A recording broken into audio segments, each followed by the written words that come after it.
Hey everyone, thanks for joining us for another deep dive today.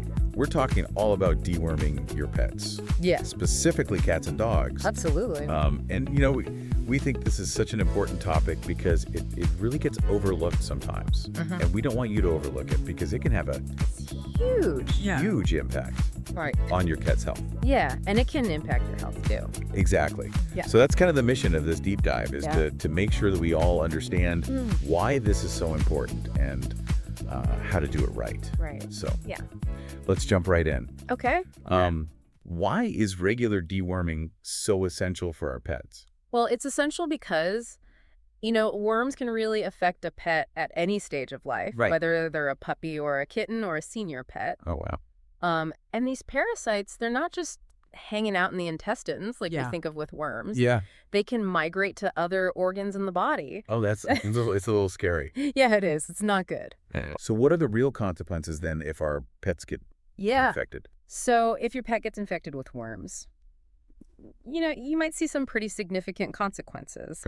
They can lose weight even if they have a good appetite. Oh, really? Yeah, because those worms are eating their food. That makes sense. Yeah, they're stealing the nutrients. You might see digestive problems like vomiting and diarrhea, a bloated abdomen. And in puppies and kittens especially, worm infestations can cause anemia, which is really serious. Oh, so yeah, it's not just a little tummy ache. It's That's such a serious big issue. Okay.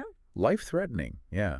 And why are puppies and kittens so much more vulnerable? So they're especially vulnerable because their immune systems aren't fully developed yet. Oh, So they just don't have the defenses that an adult dog or cat would have. makes sense. So how do they get these worms in the first place? Yeah. How do they get them? Like, how do they even Yeah. pick them up? Well, one of the most common ways is by ingesting something that's contaminated. So contaminated food, water, soil. You take your dog for a walk in the park. Right. He's sniffing around. He's Yeah. licking things. Yeah. He could easily pick up worm eggs Okay. just from being in that environment. And what about like fleas and rodents? Yeah, fleas and rodents are another big one. So fleas can carry tapeworm eggs. Okay. And if your pet swallows a flea while they're grooming, they can get a tapeworm infection. Oh, wow. And then rodents too. Yeah. If your cat catches a mouse, Uh-huh.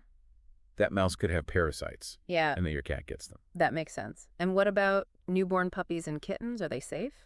No, not necessarily. So puppies and kittens can actually be born with worms. Oh, wow. If their mother is infected, they can be transmitted in the womb or even through the mother's milk. So even before they're out in the world, Yeah, can yeah. already have them? Even before they're even born, they could have worms. Wow. That's crazy. And then what about like what they eat? Can that also affect? Yeah, whether they get worms. So consuming raw or undercooked meat can be a risk factor. Okay. Because that meat can harbor parasites. And then wild animals. Right. If your pet is hunting and eating wild animals, Yeah, they're definitely at risk. it's like they can't avoid these parasites. It's hard to avoid them. But so let's talk about the benefits of regular deworming. Okay. It's not just getting rid of the worms when they're there. Right. Well- It's about preventing them in the first place. So by preventing worms, you're also preventing a lot of other health problems. Okay. We talked about anemia, malnutrition. Yeah. But worms can also cause intestinal blockages, Ooh. which is really serious. Wow. And that can require surgery. So that's something you definitely want to avoid. A huge deal. Yeah. And I know a lot of us listening have kids. Yeah. So Yeah. how does this affect our families, our human families? Right. So some of these parasites can actually be transmitted to humans. Roundworms are a big one. They're zoonotic, which means they can spread from animals to people. And kids are especially at risk Oh, why is that? because they're playing on the ground. Yeah. They're putting their hands in their mouths. Yeah, they're not always washing their hands. So it's really important to deworm your pets Yeah. to protect your family as well. So it's not just about the pets. Right. It's about everyone. It's about everyone. And then beyond just preventing illness, Uh-huh. what other positive impacts does regular deworming have? Well, a worm-free pet Yeah. is just going to be a healthier, happier pet. Yeah. They'll have more energy. They'll have a better quality of life. And that's what we all want for our pets, right? Exactly. And that makes us happier too. Right. So Yeah. win-win. Exactly. So now let's get down to like the nitty-gritty. Okay. How often should we be deworming our pets? Yeah, so the deworming schedule depends on a few things. Okay. It depends on the age of your pet and their lifestyle. So for puppies and kittens, they need to be dewormed more often. Because they're more vulnerable. So typically we recommend deworming them every 2 weeks until they're 3 months old. Wow. Yeah, and then monthly until they're 6 months old. No. And then for adult dogs and cats, it's usually every 3 to 6 months.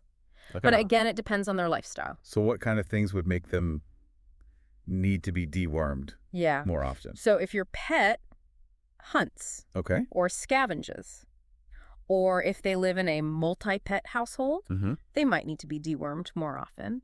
And even your geographic location can play a role. Oh, interesting. Yeah, some parasites are more common in certain areas. So it really is tailored Yeah, to each. it's individualized. What's the best way to figure out the right schedule? The best way is to talk to your vet. Okay. They can assess your pet's individual risk factors and recommend the best schedule for them. That makes sense. Hmm.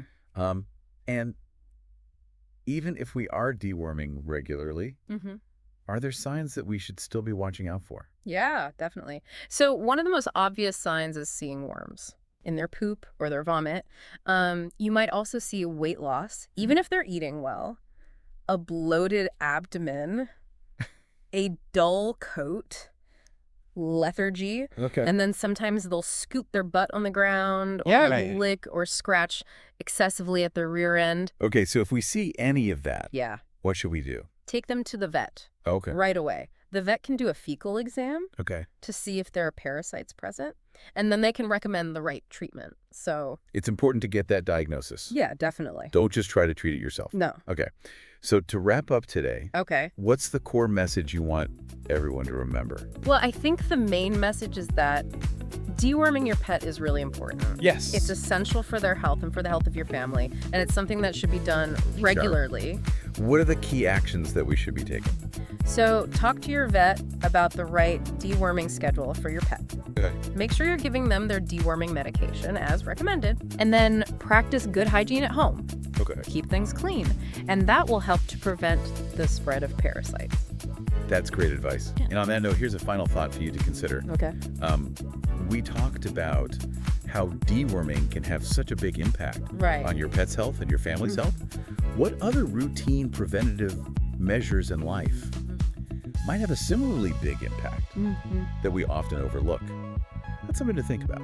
Thanks for joining us today for another deep dive.